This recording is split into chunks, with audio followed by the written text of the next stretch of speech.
How's it going, ladies and gentlemen? Hello and welcome back to Mystery Inc. My name is Richie. Today we've got another Goosebumps Series 2000 book review for you, and today we're talking about book number 20, Be Afraid, Be Very Afraid. You will beware. You're in for a scare. Goosebumps. So I'm currently on a mission to collect, read, review, and rank every Goosebumps book ever written, as well as a handful of other series including Fear Street, Hardy Boys, and Nancy Drew. And obviously today we're talking about a Goosebumps book. Real quick before we dive into that, though, I just want to let you know what's coming up. I just recently reviewed the most recent Goosebumps book, which is One Night at Camp Bigfoot. That video should have gone live yesterday. If you haven't seen that and that's something you're interested in, go ahead and check that out. As far as what's coming up after this review, I think we're going to be diving into the first GYG book that I'm going to read, which is Escape from Horror House. And then after that will be Night of the Living Mummy. And then once we finish this one, then I'll do another Series 2000 book. And if you want to give me suggestions on which one you would like to see me read and review next, go ahead and put that down in the comments. All right, that being said, let's go ahead and talk about Be Afraid, Be Very Afraid. So first things first, my first impression of this book after reading it, without giving too much away, obviously I'm going to give you a brief overview of the story and the setup and everything without giving away too much.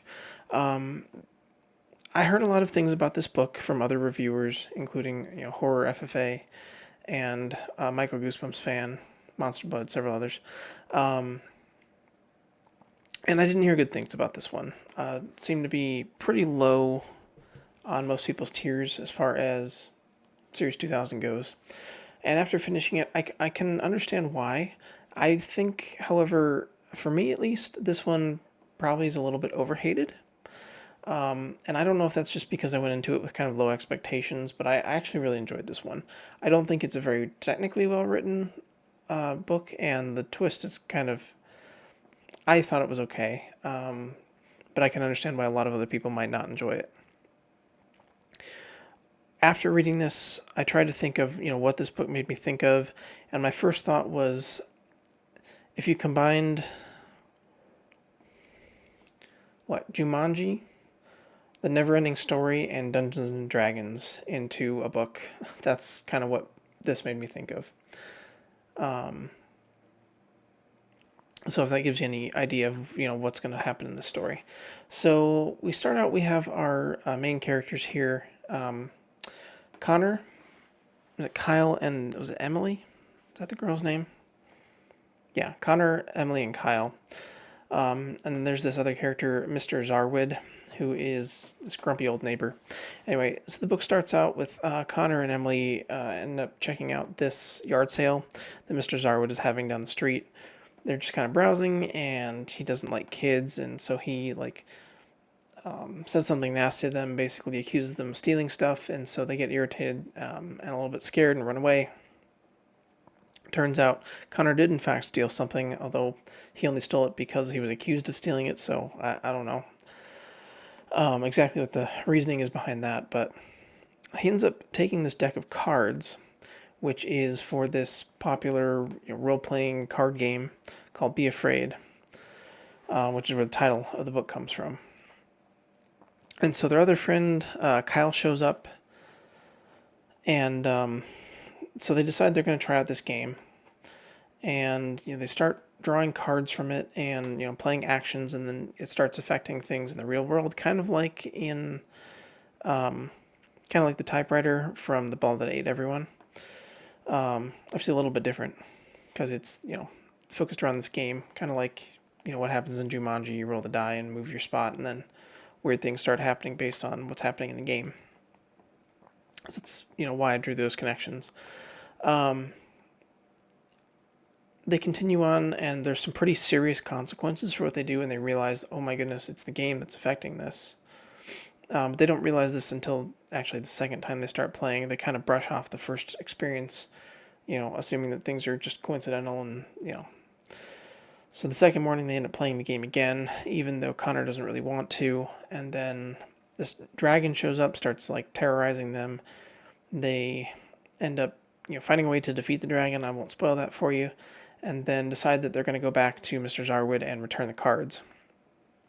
It turns out Mr. Zarwood was really irritated, upset, and not, says the kids they know too much now that they've played the game and these things have happened that shouldn't have happened. Obviously, they almost destroyed part of the town by bringing out this dragon. So he sends them basically into the game itself, and they start running in all these terrifying creatures and stuff. And then the book kind of takes a turn and introduces us to a couple of new characters, which end up meeting up with our original protagonist later on in the story, and kind of chaos ensues, and we kind of get a little bit of a repetition of what happened at the beginning, again without giving it away too much. And then the book ends on a bit of a cliffhanger, but you can really kind of see where this is going based on the pattern of the book so far.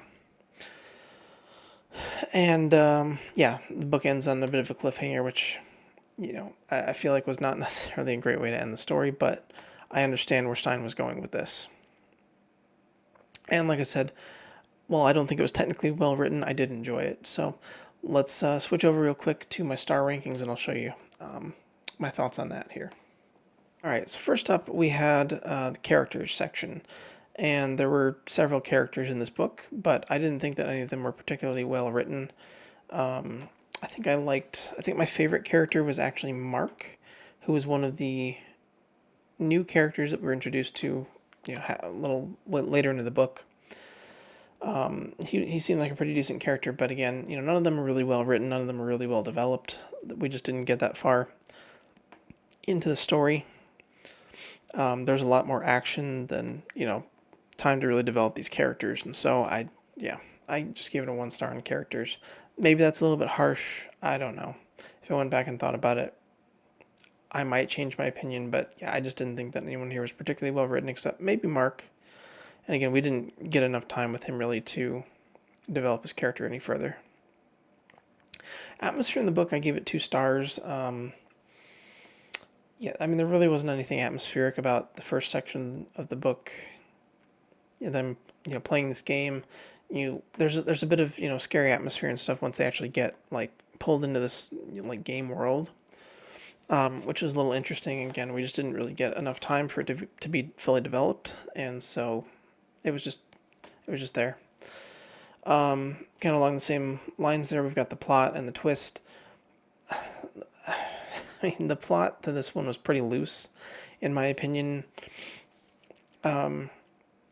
Is kind of the overall direction of the plot was fairly predictable, but I think that the twists, even though I knew that there were going to be some strange twists because, I'd heard this vague mention of these twists from other reviewers, I didn't see either of them coming really.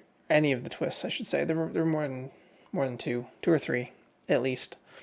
I didn't really see any of them coming, which really bumped up the enjoyment of the book for me. And the 2 stars that I earned here for the plot and twist was really mostly just for the twists that I just didn't see coming. Not that they were necessarily good twists, but any time that a Goosebumps book can surprise me is a good thing.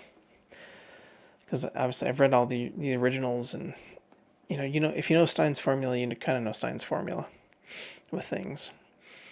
Pacing and intrigue. The book was fairly well paced. It was a lot of action, a lot of go, go, go. Like I said, there wasn't a lot of downtime to develop characters or anything like that, which hurt things earlier, with the characters and plot and atmosphere and stuff. But I felt like it did a good thing for the pacing, and it was intriguing.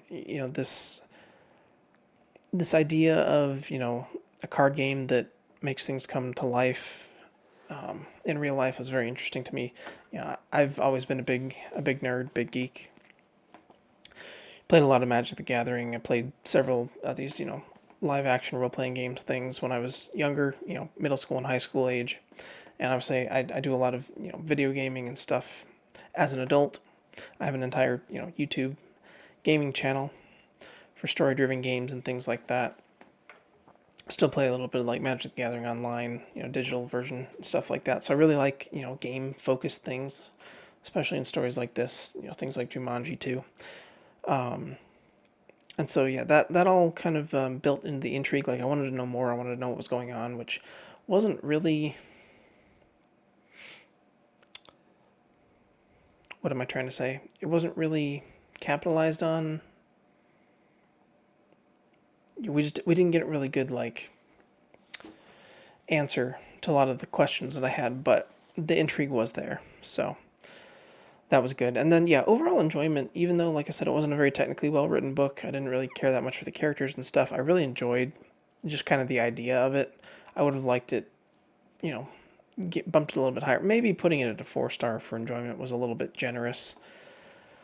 Maybe it didn't deserve quite that high, but this is just my first impression after just finishing reading it. So I ended up with a 4 star on that, which gave us an overall score of 2.5 stars, 2.6 out of 5. So middle of the road, not really a middle of the road score there, because I think the lowest rated book I've done so far on this channel was Say My Name from House of Shivers, and that was like a 1.8, and I really didn't like almost anything about that book. So 2.6 is fairly low score for a Goosebumps book, especially one from this era.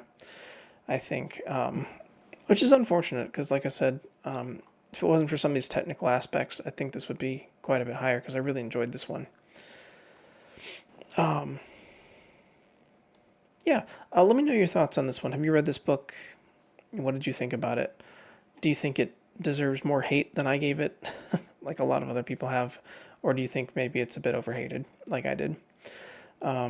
And yeah, let me know your thoughts on what Series 2000 book you want to see me read and review next. Don't know how long it's going to be before I get to that. I've been going through books really quickly recently, but kind of back on regular work hours now, so things might slow down just a little bit. And like I said, I've got 2 Goosebumps books already in line before I get back to the next Series 2000 book. So got a little bit of time if you want to get a suggestion in there.